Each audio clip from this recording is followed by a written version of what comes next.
I pledge allegiance to the flag of the United States of America and to the republic for which it stands, one nation, under God, indivisible, with liberty and justice for all. All right, good evening, everybody. This is the December 2023 meeting of the Smithfield Township Planning Commission. This is our regularly scheduled meeting. Members present, you have everybody? Lucas, okay, and I guess Michael out there will be here for the last meeting in just a few minutes. That done.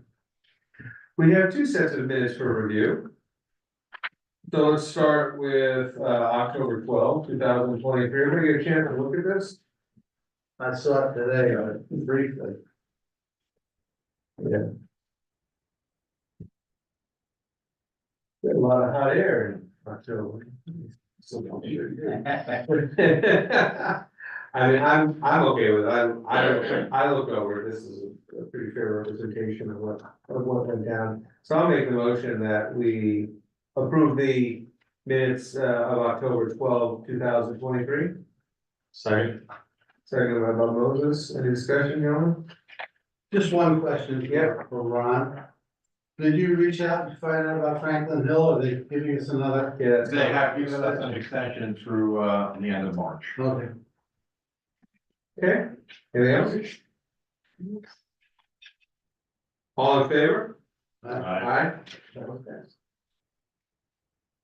Now, we have a second set of minutes. Here.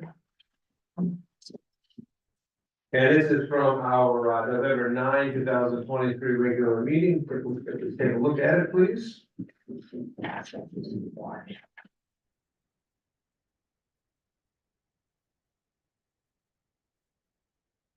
This is the one you sent out, Luke, today? No, that was yeah. Julie sent that one, earlier this week. Yeah, earlier this month. Okay. All right, I make a motion that we approve the minutes of November 9, 2023. Second. Seconded by Doug Scriber. Any additional discussion? All in favor? Aye. Welcome, Mike. Sorry. No worries. No worries. And Scott, I abstained from the October. You stayed from the Okay, all we did was approve the two sets of minutes. Do you want to take a look at them for a second? We good? Okay. All right. The agenda, public comments on the agenda itself. Do we have any comments on the agenda? I am gonna bring one thing up, because Doug said it's here. He thinks he had something that was supposed to be on the agenda, but it is not. So why don't you stand up for a second, Doug, because I'll consider this part of public comments on the agenda itself. Okay. This plan was originally approved by the plan commission back in, I believe it was in that's your April meeting. We've been working with all the various people, regulatory agencies, going through getting the approval. Okay. You want to lay your hand on it?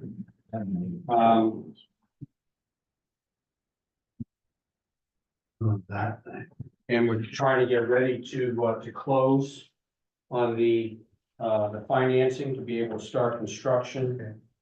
And what we wanted to do, because we did not have a tenant in place yet for the restaurant pad. Just as we did on phase 1A1, 1A2 also has a condominium that went along with it that is separated into two parcels. You can see condominium unit B is the shaded area, and underneath it would be condominium unit A.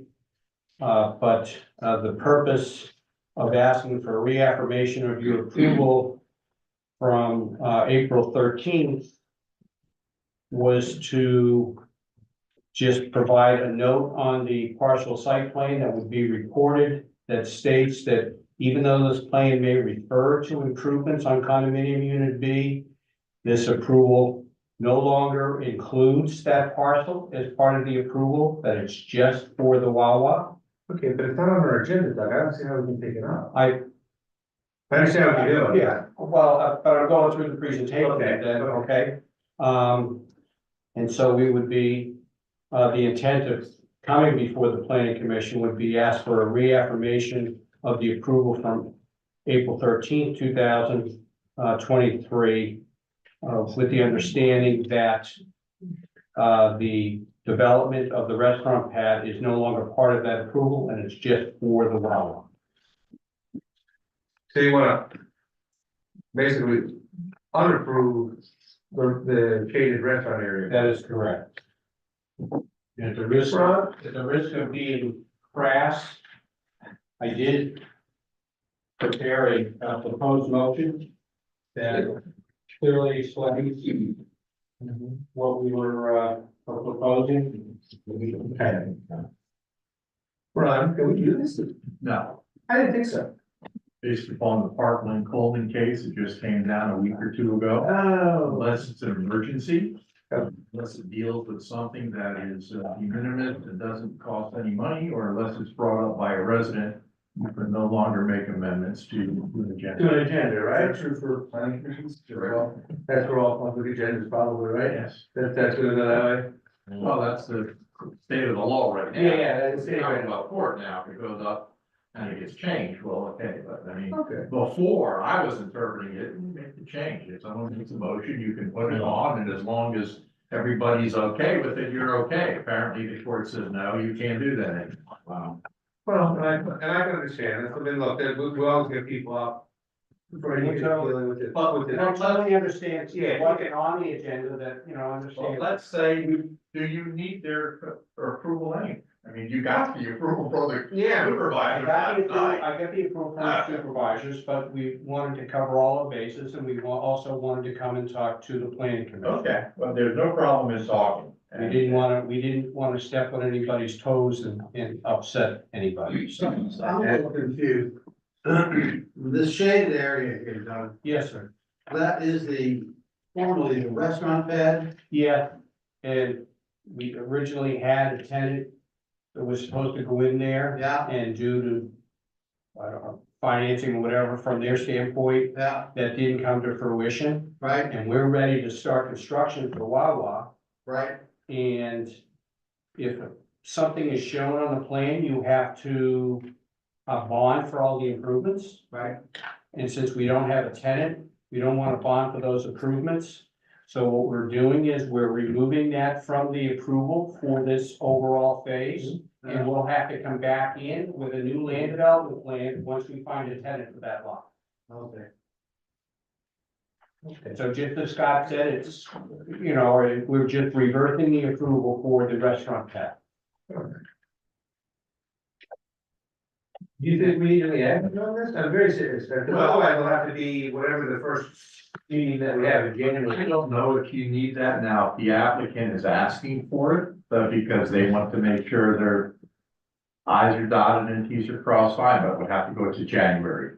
No, it would be the January meeting. Okay, but other than that, again, the supervisors already approved it last night. Okay. So I'm not quite sure what you would do other than give it your blessing, but if, again, if the applicant wants that, to be sure with their plan. Here's what we're gonna do. All right, so we're gonna do it for the applicant. Well, if you think you need our approval, I would say let's put, whatever this, we're gonna call this Smithfield Gateway, Phase 1A2 revision. phase 1A2 revision. Let's put it on the January 2024 meeting list.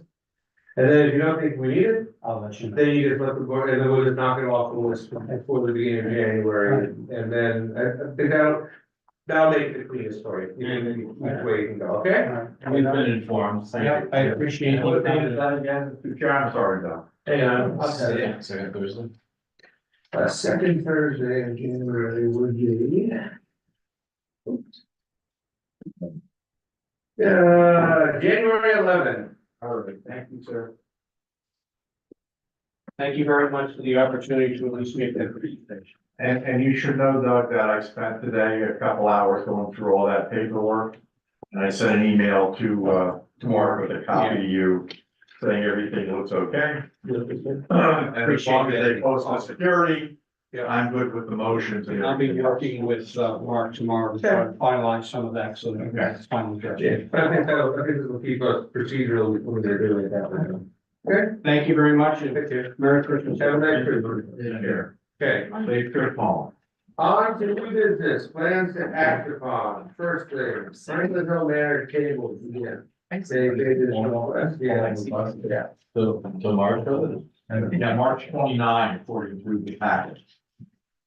So it should be in our packet, yeah, at least it's in mine.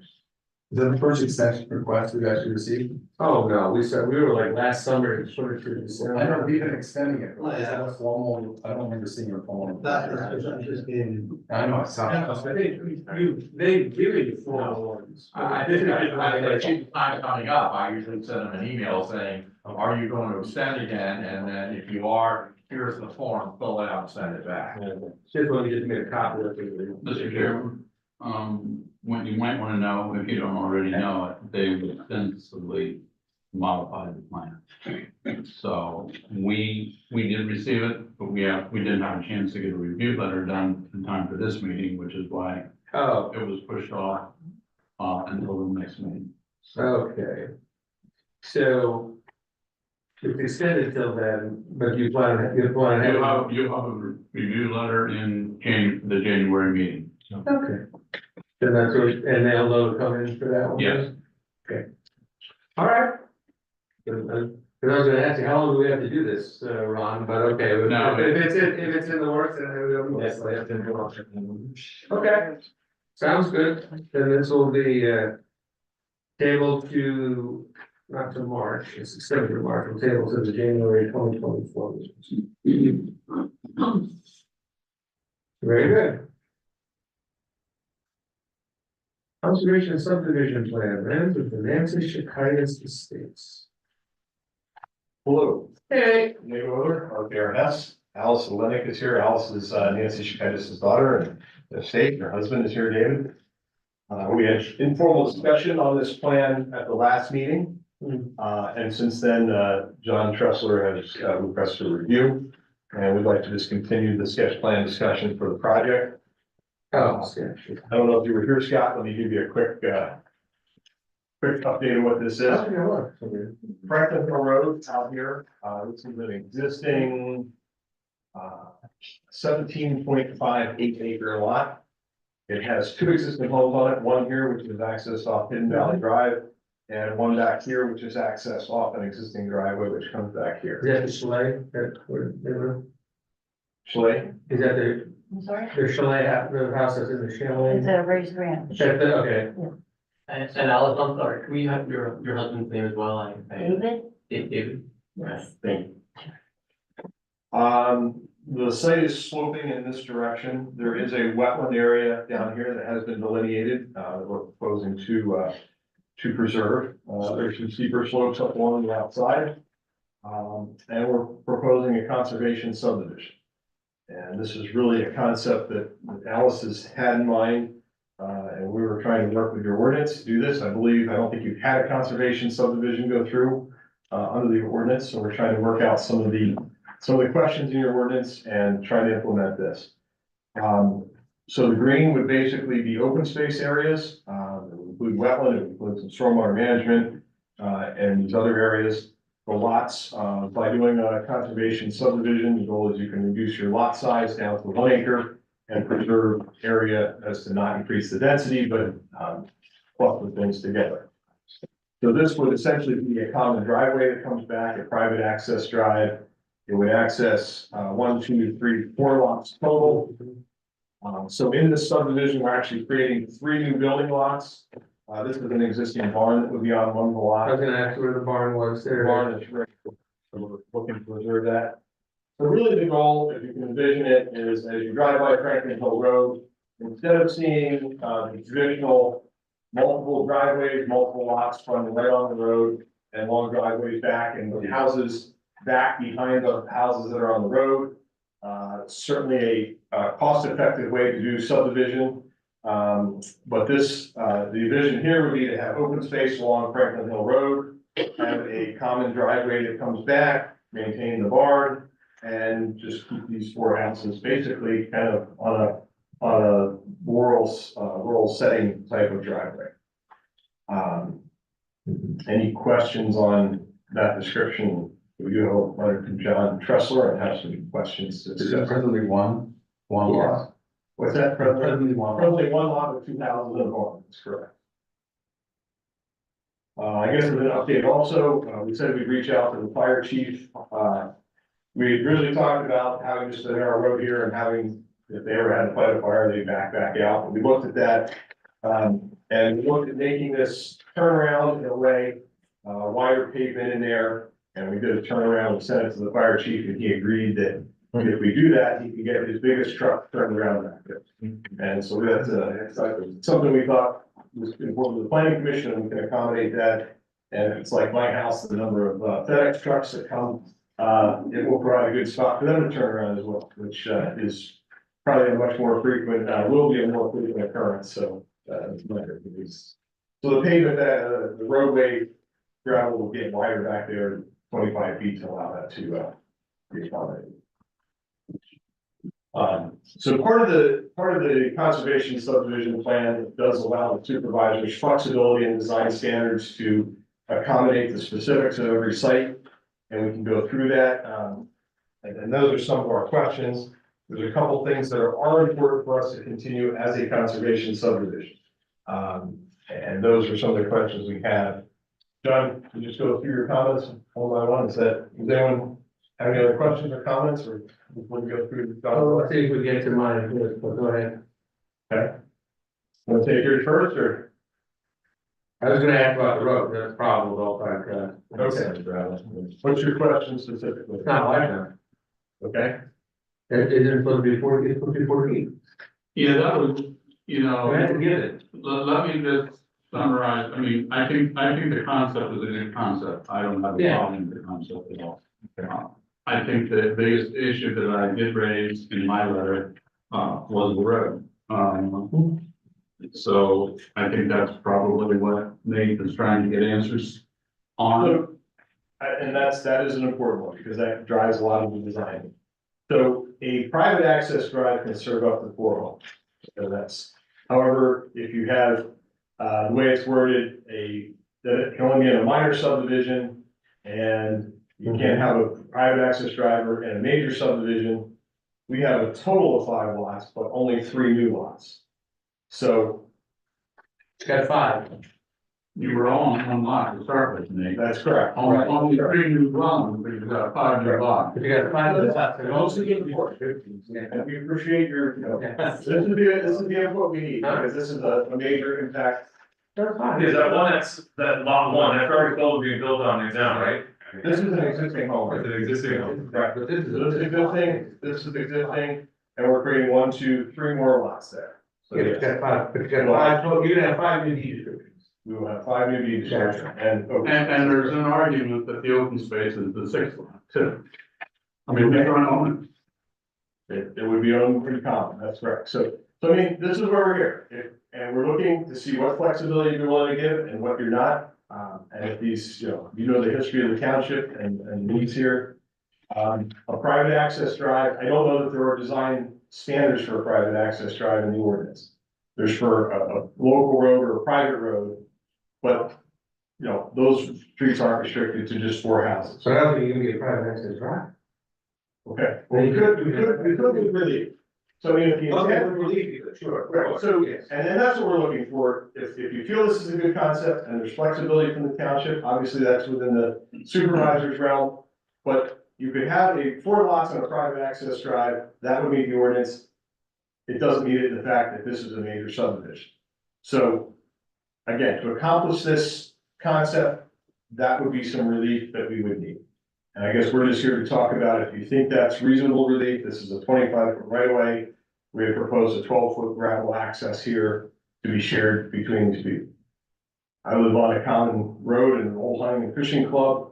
I've got 3 people on my thing, 2 people full time. It works for me, but you know, we would put pull-off areas so that if you see So something. you know where I am, I have 7, I'm the benevolent dictator, I'm the last one back. Okay, I arranged for all of it, because that was done at once. and we don't think that's all bad, it really helps us it keeps our stormwater management down, keeps our development costs down. Our goal is to have a common, stormwater management facility here. We think that's better than having individual stormwater facilities on each lot, especially as you reduce the lot size, to try to keep the improvements down. We think that's a better way, have the same association that maintains the road, maintains the, basin, and all these people participate in that. And I know sometimes that's not as simple as it sounds, but that, we think that's better than trying to put septics and stormwater management on each lot individually. The other thing is this is a relatively flat field, this is naturally where this drains, and our goal is to build up a berm that looks natural, let the water fill in behind it, raise up, infiltrate what we need, run off what we don't. We haven't gotten into the detailed design, we're just trying to get through the concept. Because it's all wet down there. It's wet down here. Basically. So this whole area kind of drains down here. So our goal will be to collect it, put it in here, do what management we need to infiltrate it back to what was there before, and manage the rate, and then return it back to the wetland, after the treatment. So we know, well, I think the road, the only thing we do with the road, I think would have to be, that would have to be its own hearing variance, I don't think you can get it from us. Well, I think these requirements are in the saldo, is that? They're in the sound of, Are they? Okay. yeah, so I think you have the ability to make recommendations as to what you think is appropriate or not. Scott, what's your drive? Road going into yours, is that 12? Well, to be perfectly honest with you, I have no idea, because even the old stuff was never even described. Yeah, it's not much different, it's not much different than that when you come back, because you come back, you've been down there, you know what it's like. Basically we use in front of that stone garage as a pull off, and 2 cars are coming at each other. Basically, So does it have to be 40 or the right of way has to be 40? the right way has to, but it has to be 40, it has to be the car, it's 40 feet wide, 2 foot cartways and berm on each side, if I recall correctly. So John, is it the same thing we had with the problem with the other one that would, that extension to Mark, I mean, we went through all of that with them as well. But that's different, that's not a conservation subdivision, they're not proposing to reduce their density, provide the open space. I think there's a much distinction between these 2 projects. That is got, I think, far more than 4 lots on it, right? I'm sorry, I was looking at my, which So, one you talking about? Franklin Hill, Yeah. down the road, Doesn't that road continue on back to no access? Yes, they wanna create, they wanna put 4 housing in, and the ones behind it are the neighbors, are still allowed. Yeah. the planning commission has recommended that That's the very. Franklin Hill project that is being improved up to the end of their lot and remained in its existing condition. I don't want to credit that. So it accesses, so this is proposed and here, not be extended on that, that's. And, just the nature of the subdivision to do open space.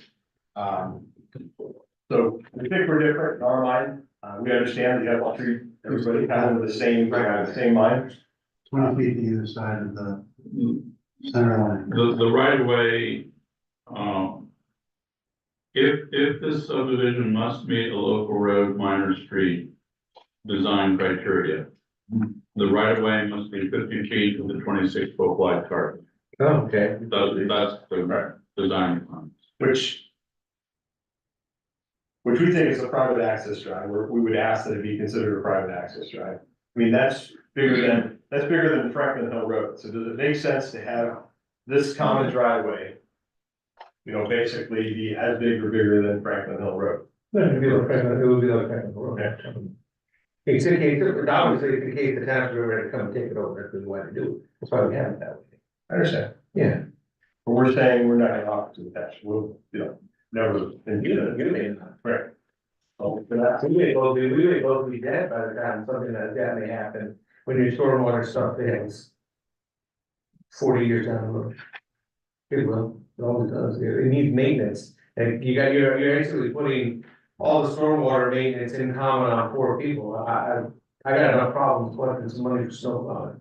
I don't know what you plan on doing with these 4 houses, to be honest with you. Well, our goal is to try to make it pretty simple, that it's gonna be a berm, the water goes in, and it probably will, and eventually turn into a wetland, and be just like this more natural stormwater management facility right here. I mean, that would be, and there's all levels, I mean, there's underground detention and things like that, we are trying to keep this simple. And so, you I know. have a more question, actually, if I may. Okay. The green part, Yes, you said, well, it's gonna be owned in common, is that it? I don't know if we've gotten that Well, far. here's my question, at some point, you'll end up getting a new tax identification number. And at some point, it'll get some amount of the tax bill for it. Don't think they tax open space. Oh, yeah. Okay. I do the work for the tax bureau. All right. Yeah.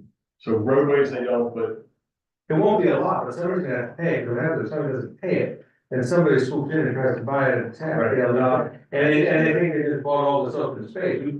We had a fight with the Emerald Lakes, where somebody thought he bought 4 acres, that's, that's next to the lake, that was already their open space, that's what I'm trying to avoid. I understand. So who's gonna own that? The homeowners association. The conservation subdivision section actually requires that Okay, you set up and pay their taxes and insurance. I'm not saying I don't like the idea, because I do actually, I mean, I drive by there almost every day. So I think what Scott's saying though is, if the homeowners don't pay the taxes. Yeah, but I on a tax sale, they've had situations where someone buys it Yeah. because the homeowners Emerald Lake. association didn't do what they were supposed to do. Yeah, it's sort of I that, don't know if there's a way to, put the physical ownership on one lot, but we've got a lot of hurdles to get through, I think, before we get to those details, and I think the first one really is, so there are a couple things, one is the lot depth, and I think the ordinance, pretty much comes out and says the supervisors have flexibility in these type of projects, is that a fair assessment? Where is the lot depth described I mean, if it's a zoning requirement, I don't see that being overridden. If it's in the design requirements in the south, I would say yes, there's flexibility. I forget what it is. No, it's under zoning. It is under zoning, the conservation subdivision is under zoning. conservation subdivision is in Saldo, the lot requirements for any zoning district are in zoning. But the challenge is, it allows you to reduce your lot size and have all this flexibility, but it doesn't specifically change the lot depth, so whether you have, the regular lot size is required in the zoning district or a reduced size. I don't know that it specifically addresses that. Alice, where's the language on the flexibility? It's in 501 A. So that's in the Saldo for part of that, and what does that say? Township Board of Supervisors shall be authorized to modify applicable provisions of this chapter so as to accommodate conservation subdivision projects. Well, Conservation subdivisions offer flexibility in design, facilitate the economical provision of streets and utilities, and preserve open space. I guess the challenge there is this zoning depth is not in this chapter that it's referring to. Right. It sounds like a little bit like a PRD ordinance where Yeah, right. some of the design criteria is given to the board and they do have flexibility. John, Yes. I believe that at the very end of the saldo, there is a provision that says, any provision of this ordinance can be waived That is with probably, the approval of the. that is probably correct, but it doesn't waive anything in the zoning ordinance. Right. Only salvo criteria. Right. And the lot depth is within the zoning ordinance. Now, the streets, that is a salvo Right. requirement. Right. And I believe there is room to talk about that. Right. And I'm not saying I'm opposed to what's being presented. I'm just saying that the ordinance says one thing and they're presenting something that deviates from it. The zoning ordinance. Yes. Yeah. I only have two zoning comments. It is the lot depth and that a wetland study be done, and I think, they have already said he did one. We have had a wetland study. So, the only zoning comment, which is the one that is written in a little firmer stone than the tallow, is the lot to depth ratio. Right. See, may I ask how, I'm sorry. May I ask how big the original lot is? 17.5 acres. Okay, thank you. So we're looking really to get 5 lots on 17. Right, if I'm guessing, it looks like, yeah, it looks like about 1/3 of the lot will be habitated. Right, so there's about 10. And the rest is open space. About 11 acres of open space, and each of these is about an acre, so there's about 5 acres of lots and about 10 acres. So what's wrong with the depth, John?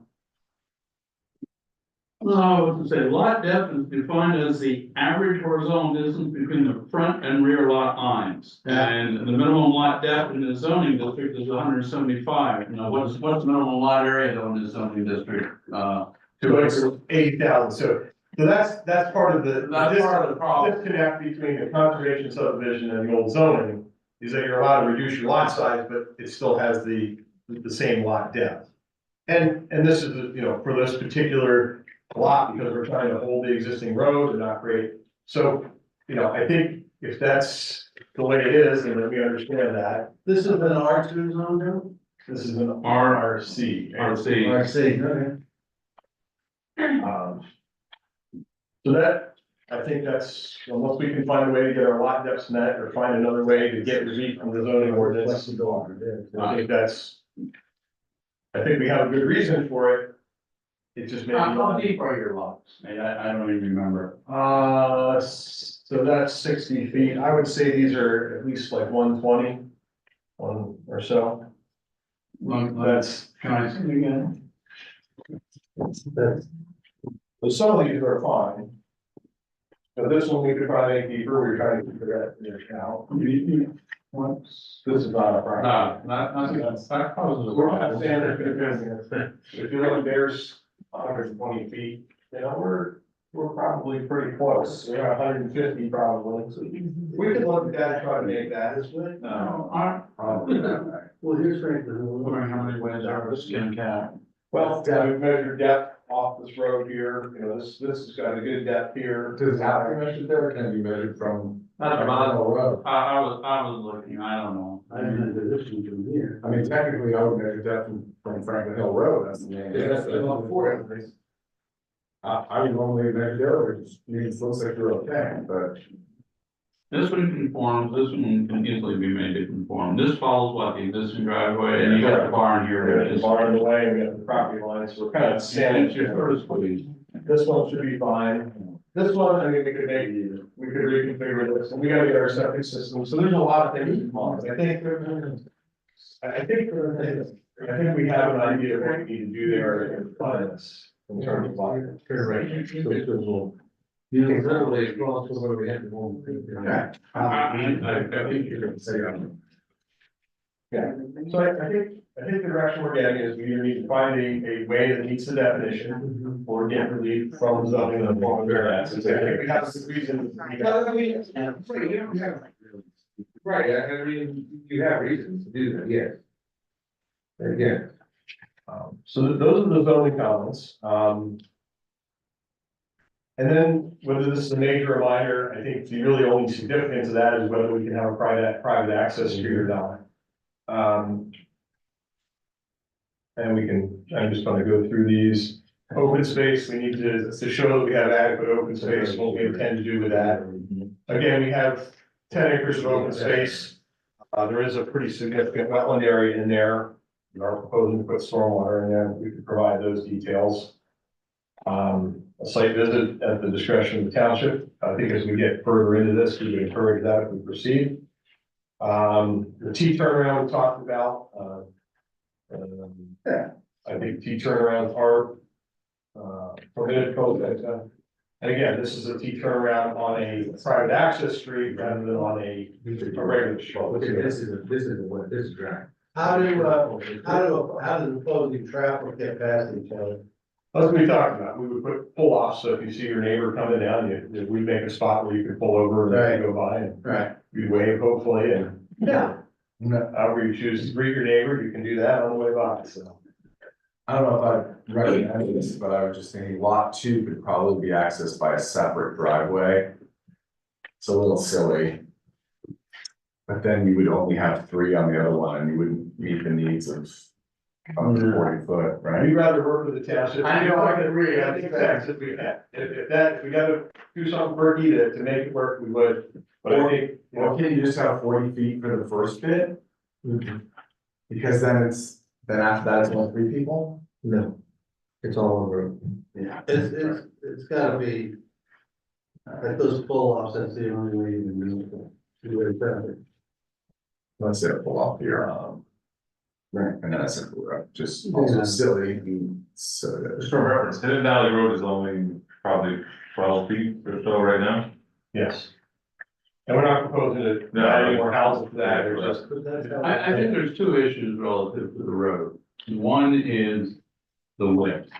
Right now it's 12 feet wide, am I correct? That's what we're proposing, basically. I would think 16 feet, 18 would be desirable, 16 feet would work, given the amount of traffic that is on this road. And I don't think you need curbs or anything.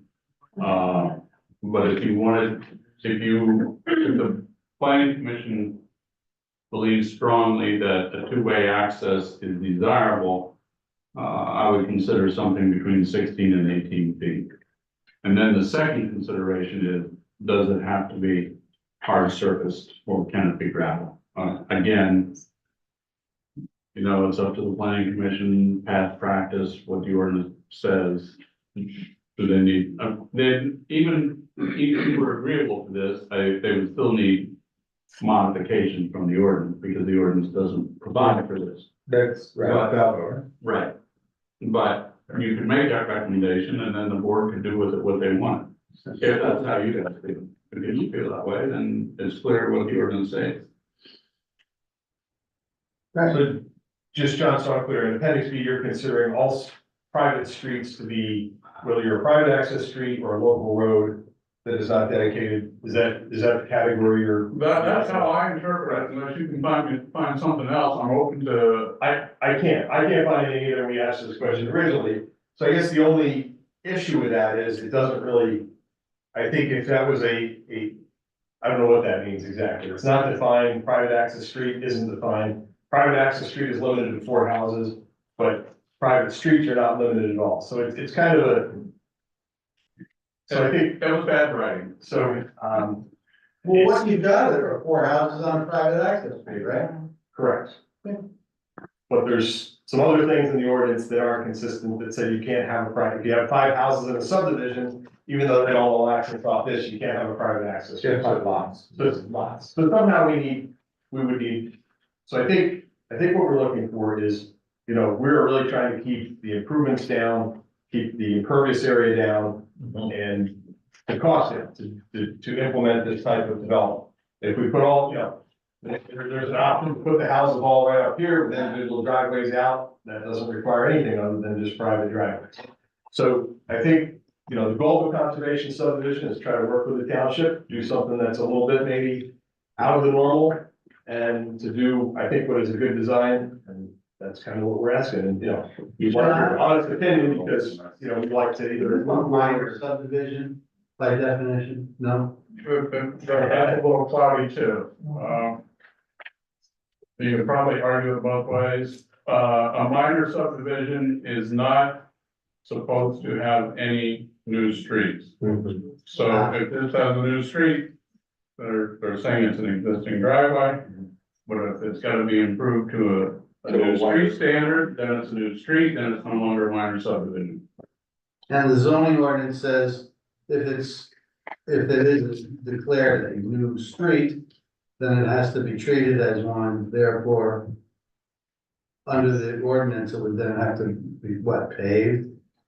Well, without any kind of, without any, well, If you the width. the SALDO dictates that, and you can modify the SALDO. Right, But with no modifications, it will be 26 feet wide and Yeah. 50 foot nah, right of way. yes, Well, it's stupid or not stupid, I understand, but it's. When you've got a 12-foot road. Listen, no, I know that, but probably the easiest, look, the not paving is probably the easiest. That request to make, I mean, Gravel that's, drive is I just said that. the Pocono. There's already, that's probably already intended. Yeah, it's the easiest request. The other requests, you know, are gonna be. Well, the alternative is then you have 6 drives going in as opposed to. No. Maybe I think you don't have the zoning complete. Yeah, Your ordinance itself is not lawful for everything you're doing. well, that's because it's on hearing. Right, that's the problem, not on which issue I'm saying. On the road. What do you say? No, I don't think we have to go to zoning hearing, that would be planning commission and the supervisors. Yeah, The only issue that would go to zoning hearing is the lot depth, because that is in the zone. that is in the And zone. we'll try to find a way to, we'll go from there.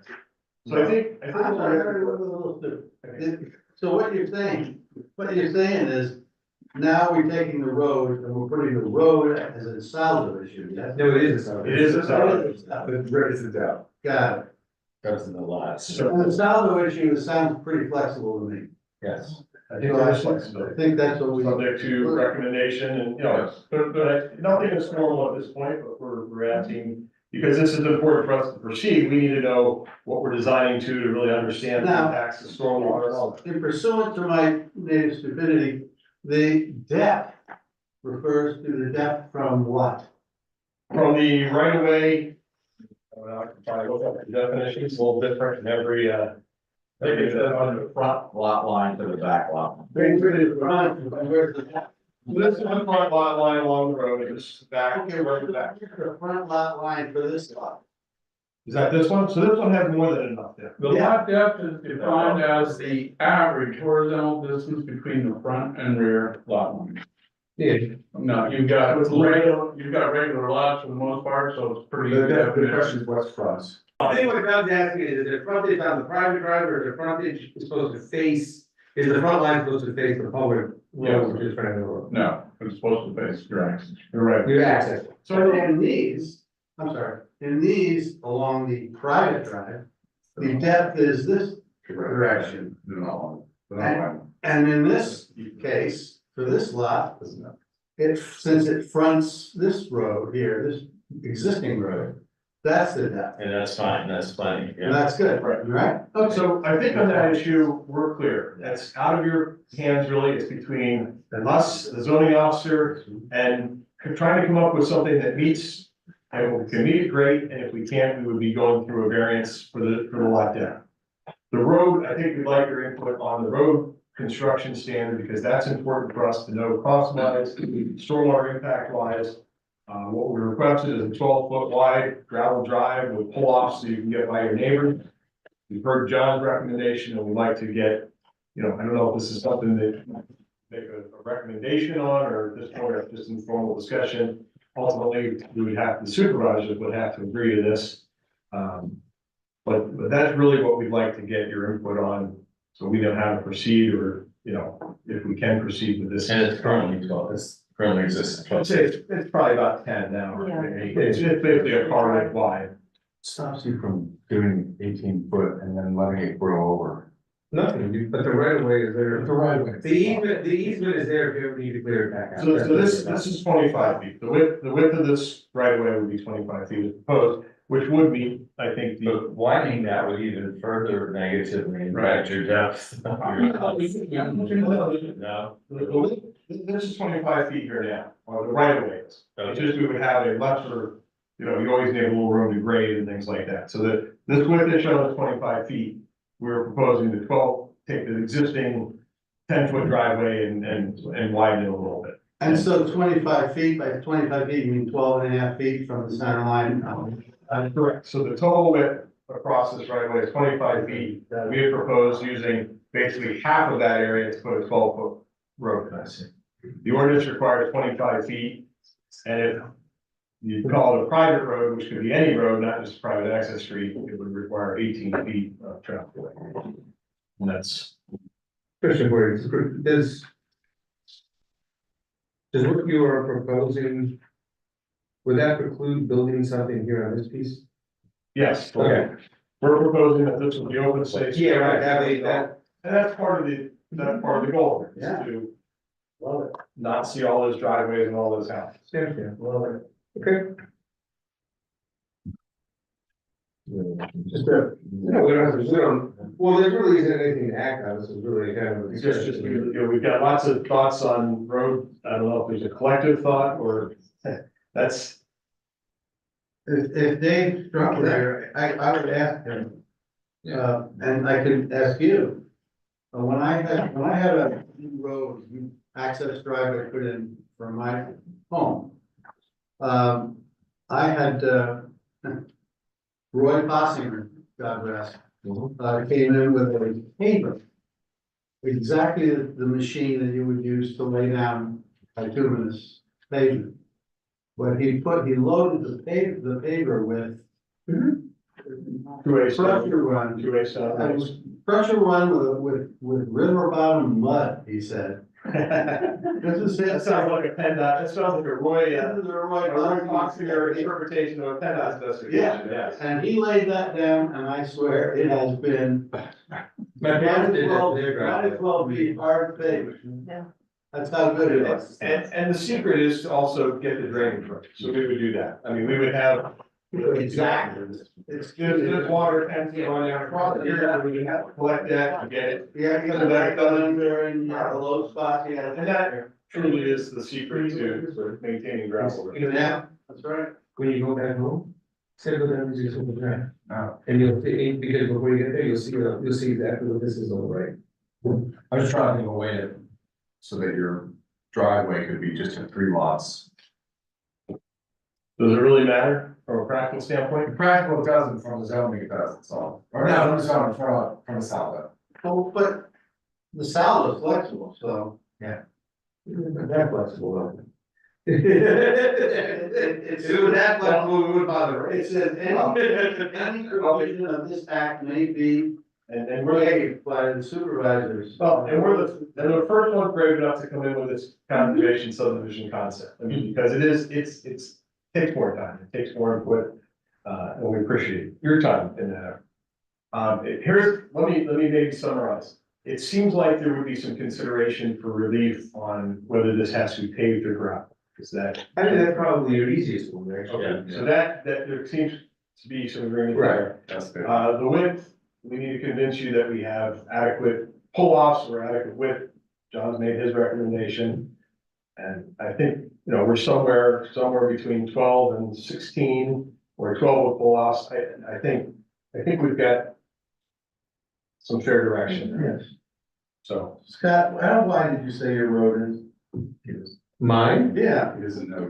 to be perfectly, I'm gonna be perfectly honest with you, it's actually never really been described, it's just. Two cars. right. You couldn't do But mine is basically the 2 tire tracks and enough to that. keep the brush on the brush edge. So I mean, that typically 10 feet is a comfortable, if you just had a residential driveway, you can get by with 8. No, 10 it's is more than comfortable. that.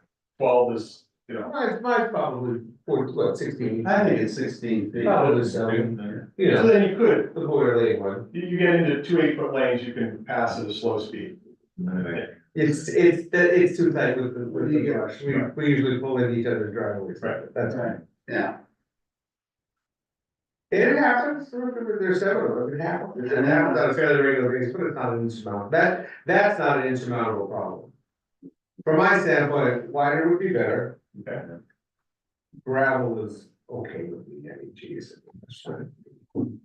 Not here to make that part of it difficult, but, as long as, it's a nice concept, but there's so many nice concepts that we have, it never really all meshed in the right. There's nobody ever put pen to paper and drew like you did. Right, and this is typical, as your first time through, Yeah. we would expect this. So, is there any I think we have some direction from you, we appreciate that. And we understand that the supervisors will have the ultimate decision, when we get there. I think it gives us enough to go back and kind of fine tune our proposal and see what we can do and what we can't do. Part of it, you know, is we will look at a wider road, and we'll see what that does. Does that mean we don't have, you know, we need to get a swale on the subslope side? What does that do to us in terms of gradient? We'll take a look at all that and then come back. We have a natural slope, so you should be able to move the water.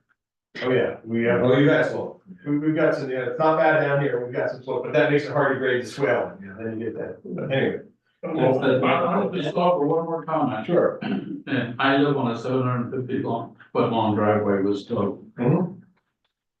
We rebuild that driveway after every hard rain, so you've got 4 people back here. Yeah. You just may wanna, I think whatever it costs you to pave that driveway, you will recoup in the sale value of the house, but that's just my opinion. It's not to sway the planning commission or anybody else. I want my own DR grader, I run the. I'm just talking. I'm regular myself, get that down there. You did it last. Yeah. That's a major part of our financing ability, is the cost to pay that. It's expensive. Nancy, you guys must have known Nancy. Yeah. She lived, Alice grew up in that house on, in Valley Drive. And, it works, somebody had 2 and 3 inch rainfall, yeah, it has to be graded out again. But it's easier to grade out gravel than it is to grade out of one section of pavement.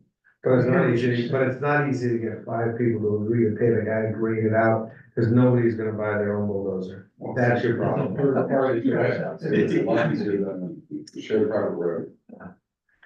An HOA is a shared private road. That's what we, I mean, it's the same thing. So, If the depth of the lot is a problem, why can't you increase the depth of the lots? well, we can, and we're gonna look at that, that's our first goal. Right here, we're tight, we have the barn on this side, we're trying to maintain the front yard setback requirement for the barn, and we have the property line here. Yeah. But we're gonna look at that, you know, can we change this turnaround somehow to get an average lot depth difference, or change the lot line from here to here, and kind of, you know. Also, you're presently non-conforming. I mean, Relative to what? well, because you've got multiple properties on one. We have two, yeah, we're Just two houses. 2 properties on the same. I'm not saying that, I'm just saying that. Is that waivable? Yeah, there's no way. Let's do what we can do on our lot, we understand what our challenge is there. It's non-conforming to their overhouses. Right. So you're going to borrow, there's only 2 of them now, increase the depth. Do you have any other questions for the planning Are you commission? okay on the stormwater question? About The community.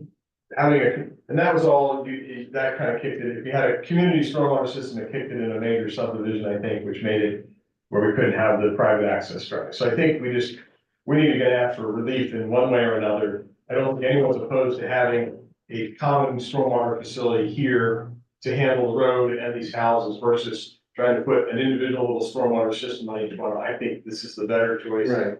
We can make it, That's right. and our goal is to make it simple. Our goal is to try to build a borough up here, or the water run in here, it's already slopes this way, it already drains here.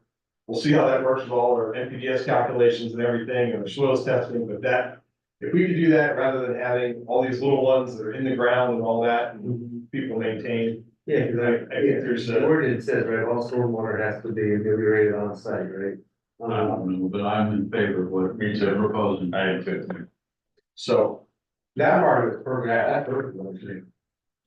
but then there's a section that if you have a common, you're a major subdivision, so that's what we need to work out with the road. And I think it's just by relief of, we're fine being a major subdivision, I think, as long as we don't, as long as we have flexibility. I think that's. Well, still, in this, whether you're a major or minor subdivision, it's still a salary requirement, so you can grant the same relief in a major subdivision as you can in a minor.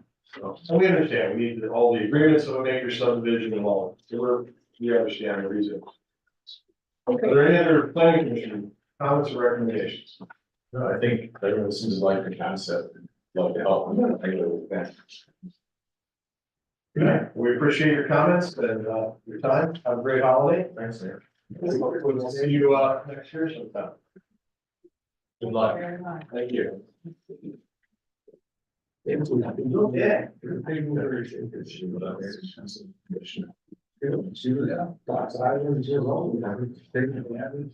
Good night. Good night. Take care. Thank you. That's to your family. Have a good holiday. You too. I heard you before. Did you say you saw Zach? Yeah, Monday night at the Hamilton Planning Commission. He's the alternate engineer when, we present a plan. Oh, okay.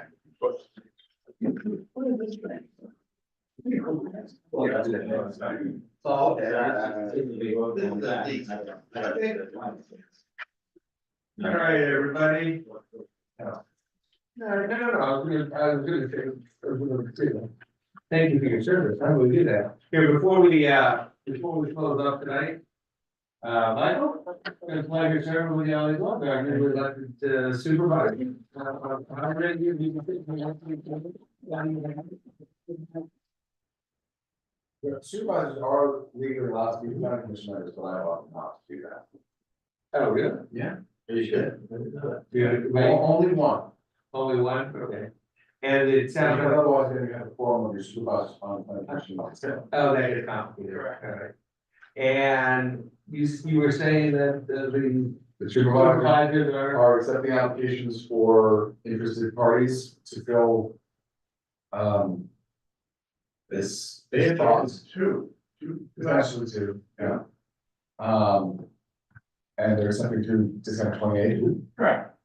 Anyone interested? If there's license, so everybody's supposed to submit. Everybody, you have an insider interested? Yes. You're interested? Are you interested? Me? Yeah. No. I'm good. okay. I make a motion then that we adjourn. Oh, I have a question. Oh, Not necessarily public comment, but it is a public question. Do you mind? go ahead. And one question. Items 7A and B, I've noticed have been on the agenda for quite some time, and I'm just wondering what the story is. We keep them on because we have additional discussion from old things from before. Say again, I didn't hear you. We keep them on, we've had discussions on that from time to time, so we keep it on the agenda, Mhm. no more than that. it's not addressed. It's not addressed every meeting now. 7B we've asked for, but it doesn't really get anywhere. That's the one that I have particular interest Yeah, we don't get in. anywhere with Well, now that. that- And what, I'm not quite sure how did it wind up on there? I'm just asking for the background, the history on these items. It wound up on there out of interest from one of the planning commission members. To see what was going on, because we understand this, we live here too, we have the same concerns as everybody else. Mhm. When it comes to the zoning officer and the enforcement and all the rest of it. But Mhm. I have this feeling it was brought up, to discuss and consider. And there's a feeling that until it was resolved, it would stay on the agenda, so it hasn't been resolved. Well, what exactly what is it that needs to be resolved? I'm not quite sure why it's here. sure. Okay, I'm only one voice. But I was rather loud, along with my pal here, who actually did a lot of the groundwork in examining what exactly the zoning officer is supposed to be doing. One of the things I found, myself and Mr. Lovenheim, Supervisor Lovenheim, some years ago, at a meeting with the state, one of the people from the state, I asked the question, to whom does the zoning officer report? And the answer was from unanimous from the state guys. Oh, to the board of supervisors. What state department?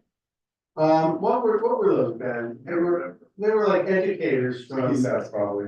PSAS, yeah, that's what it was. It was The group in the state, and I guess they were from Penn State. From that, Pennsylvania State Association of Supervisors. Pennsylvania, there it is. Okay, so not state employees, but a state State association. Association. Got it, okay. Probably, I don't know. I don't know, Robert, if that's, you were there. You don't have to pay employees. No, but they were like educators. That's the training. And they went around and did, right, they did training and education for planning commissions particularly. And that, my question was a little bit off the beaten path, but it was a question that had been bothering me for a number of years, because I kept wondering, our particular zoning officer, does he report on a regular basis to the board of supervisors? And the answer was a little bit wishy-washy. It was like yes and no. So I said, what if we were to formalize that? That was the beginning. What if we were to formalize that with a report from the zoning officer monthly? In writing, here's what I did. Here are the violations I discovered. Here were the actions taken. Here were the citations. Here was the actions taken by the magistrate and so forth. And it never, we still, to my knowledge, we still do not have such information from the zoning officer. And, One spot, pardon? not all in one spot. Not all in one spot, they've gotta go chasing around for it, basically, if I'm not mistaken, you guys have even told me. That you have to go down to Ken and sit there with him and ask him specifically, what have you done and what's going on? And sometimes you get an answer and sometimes you don't. It depends on a specific thing, like if it's an active enforcement action, then I have to keep distance. If it's something simple, Why do you have to keep distance? This is what I wonder about. because the township and the zoning hearing board may have a conflict. We can, and he reports to the zoning hearing board. But he also reports to the board of He reports to us as an employee, but in terms of his zoning responsibilities. Yeah, He reports to the zoning hearing board, and then they ultimately will decide whether or not he's correct, but the township. okay, there's two meanings of that word, reports to. Okay, reports to meaning he involves himself with the board, with the zoning hearing board in presenting certain matters having to do with zoning from private citizens, people who have zoning issues. Okay, however, in terms of the results of those discussions and those presentations and so forth, being involved in, he still reports on those results to the board of supervisors. And that's what we have been lacking. And we would love to see and to share the board of supervisors information and input from the zoning hearing, from the zoning officer. We further have asked if the zoning officer could sit in on a meeting a quarter, let's say, with us to bring us up to speed as to his activities and what's going on. And again, no actions have been taken, no results. So that's why it still sits on the agenda. And we're still curious about it. Well, we are moving in the direction you're suggesting. It's been some of it has been a question of just, time and the manpower, but last night we did approve hiring someone whose job partially will be to work with the zoning officer and provide what we haven't had up till now. Which will be, Well, the kind of reports you're talking. Right. okay, now, so here we are, sitting down, going over ordinances on, noise, etc., nuisance ordinances. So is that what the additional manpower would be about, would be It's people who actually went out in the field. Well, that's part of it. I mean, that's primarily his responsibility. The issue that we run into is the type of administrative functions that you're speaking about. Right. He's, my way of thinking, he's the zoning enforcement officer. Right. So does the zoning enforcement officer at your behest ever get in his truck and drive around at night to look at the lighting? The If that's a grotesque, specific complaint, but he ridiculous. doesn't patrol like a cop. Pardon? He doesn't patrol like a cop, but when there's a specific complaint, sure. And will the additional manpower be able to do something like that Sure. No reason why they wouldn't. at your behest, At our request, yes. your request? That's- And I would say that there are some major issues are with lighting and so forth. My feeling is that Right. we all take part in that when there's a need for us to be able to, provide the manpower too. In other words, I've got a light meter sitting on my dam. It's there because I know that there are times when someone will call, some resident about a problem, well, I have no one else to do it, I'll go out with myself and take a light meter reading. I'm assuming you have a TV meter, that's the meter too. Yeah, but, yeah. We had the lesson, and how it works with that. Yeah, yeah. David Strong has had Yes. different townships have it. Yeah. I mean, the municipal planning code gives you a lot of information, but it doesn't give you a lot of the detail. And so there's 2,000 different townships throughout the state handle it differently. And there are local ordinances that also come into play. I had one brief conversation with the ESAT's instructor. Yeah. And her, comment basically, enforcement is without a doubt the most difficult thing and frankly, very, very hard to enforce almost anything, especially if you don't have a local police force, because by law, state police officers are not allowed to enforce the local ordinances. Yeah. So you can have your zoning officer go out and yell, but ultimately you have to have a judge that issues. And, yeah. Otherwise, it's basically, they say, all right, fine, whatever. Like the old Manny Bruce did, have cops and vendors.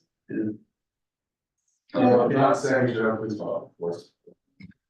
Well, there's a lot of guidance that is provided in courses that are run by the training organization, this Pennsylvania Municipal Education Institute. Yeah. That is independent.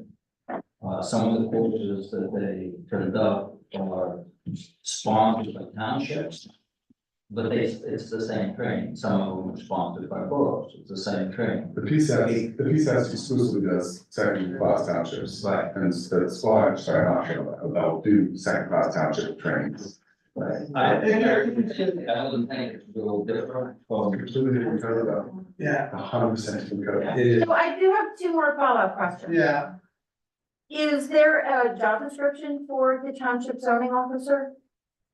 When he was hired, like there was some set of criteria that he had to meet. Christine, we're not the elected ones, so that's not something we can hire or whatever. I don't. I'm just asking if, is there was there a job? description? There's a current one. It's all in the code. Yeah. It's So in the that's code. my second question. Does the Pennsylvania Municipal Code, dictate the activities of or the manner of procedure that the zoning officer operates under? Very generally. Yeah, generally, there's a grant of power Right, and a general lack of discretion. In the second class township code. No, Right, yeah. no, you don't have discretion. It's quite, that's in it. It's like a page long. Yeah. Yeah. Like a big page. would it be possible to see the job description that was in place when Ken Wolf was hired? Like the criteria under which he was judged? Or restrictions can change, Christine, that's not. I understand that, but when he was first hired, then What did he agree to? what did he agree to? And has it been updated and changed? And I would suggest his evaluation be based on what's in his job description, if he is evaluated ever. Yeah, well, we would have to And I can see if we can find the one from, I think he started 2007. I think we can look for that. We have a current one, but. Ordered and evaluated.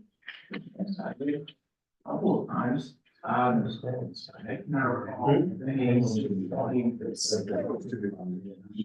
Maybe, but, it's largely been quiet. Oh, yeah. Oh, that's. And so he's not, you're not obligated to give him a job review on an annual basis, or? No, there's no obligation with that. That's something that this township unfortunately has never mandated. We've been trying to with the adoption of a new personnel manual that Julia's been working on since 2020. Yeah, that was originally the impetus for that, but. We've been talking about this for quite some time. I mean, it is. Yeah, we all share general frustration. Right. I'm not very good at like reading between the lines, so. I mean, it's good you're asking questions and being big. Most other townships have more than one building person. Right. Right, 2, 3, 4. right. Stroud has like 4. I think just the last three. Yeah. Who has one? Sprout Township is. So would the additional personnel have the powers that Ken Wolf does, or would it be simply an No, we're not- administrative aid So to this is the Ken? administrative coordinator, part of their position will be that, I mean, one of the issues that we have is when he's absent or, on vacation or out on, a call or something.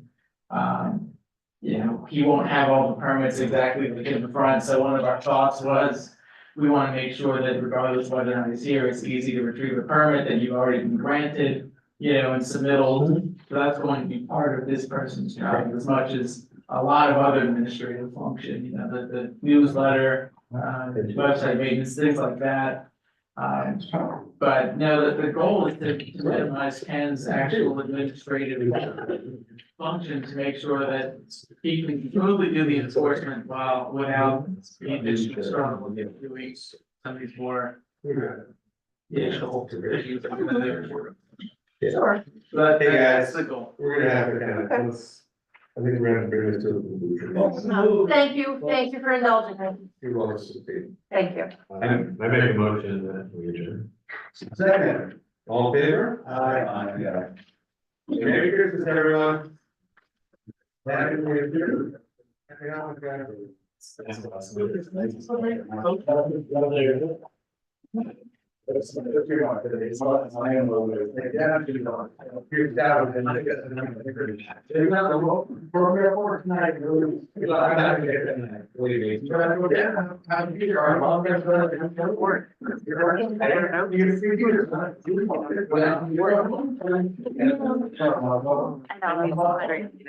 I know. I just like to know. I don't know. Because-